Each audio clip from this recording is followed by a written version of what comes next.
ಆಧ್ಯಾತ್ಮಿಕ ಮನೋವಿಜ್ಞಾನ ಅಂದರೆ spiritual psychology. ಈ ಸ್ಪಿರಿಚುವಲ್ ಸೈಕಾಲಜಿ ಅಂದರೆ ಏನು, ಇದು ನಮ್ಮ ಜೀವನದಲ್ಲಿ ಹೇಗೆ ಉಪಯೋಗ ಆಗತ್ತೆ ಅನ್ನೋ ಒಂದು ವಿಷಯದ ಒಂದು ಸಂಕ್ಷಿಪ್ತವಾಗಿ ಮಾಹಿತಿಯನ್ನು ನಿಮ್ಗೆ ಕೊಡ್ತಾ ಇದ್ದೇನೆ. ಆಧ್ಯಾತ್ಮಿಕ ಮನೋವಿಜ್ಞಾನ ಅಂತ ಹೇಳಿದ್ರೆ ನೋಡಿ, ಇಲ್ಲಿ ಎರಡು ಬರುತ್ತೆ. ಒಂದು ಆಧ್ಯಾತ್ಮಿಕವಾಗಿ ಇರುವಂಥದ್ದು, ಒಂದು ಆ ಆಧ್ಯಾತ್ಮಿಕದಿಂದನೇ ನಿಮ್ಮ ಮನಸ್ಥಿತಿ ಯಾವಾಗಲೂ ಗಟ್ಟಿಯಾಗಿರುತ್ತೆ, ಪಾಸಿಟಿವ್ ಮೈಂಡ್ಸೆಟ್ ಕ್ರಿಯೇಟ್ ಆಗತ್ತೆ.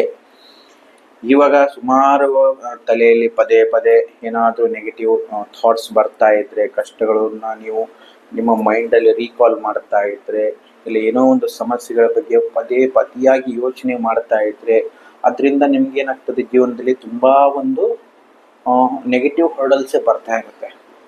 ಅದನ್ನು ಹೇಗೆ ನೀವು ಕಂಟ್ರೋಲಲ್ಲಿ ಇಟ್ಕೊಳ್ಬೋದು, ಮತ್ತು ಈ ಸೈಕಾಲಜಿಯಿಂದ ಪ್ರತಿಯೊಂದು ಸಮಸ್ಯೆಗಳಿಗೂ ಪರಿಹಾರ ಇದೆ. ಹೇಗೆ ಅಂತ ಹೇಳಿದ್ರೆ, ಪ್ರತಿಯೊಂದಕ್ಕೂ ನೋಡಿ, ಸಾಮಾಜಿಕ ರಂಗದಲ್ಲಿರ್ಬೋದು, ಪ್ರತಿಯೊಂದು ಇದರಲ್ಲಿನೂ ಸಹ ಮೇನ್ ಇರುವಂಥದ್ದು ಏನಂತ ಹೇಳಿದ್ರೆ, ನಿಮ್ಮ ಮಾನಸಿಕ ಸ್ಥಿತಿ ಹೇಗೆ ನಿಮ್ಮ ಜೀವನದಲ್ಲಿ ಉಪಯೋಗ ಆಗತ್ತೆ ಅನ್ನೋದು.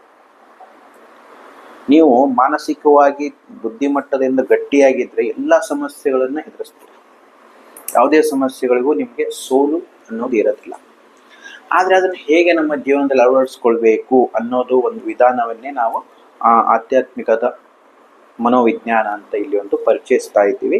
ಈ ಒಂದು ವಿಷಯವಾಗಿ ನಾನು ಇನ್ನು ಮುಂದೆ ಸುಮಾರು ಒಂದು ವಿಡಿಯೋಗಳನ್ನು ಮಾಡ್ತಾ ಇರ್ತೇನೆ.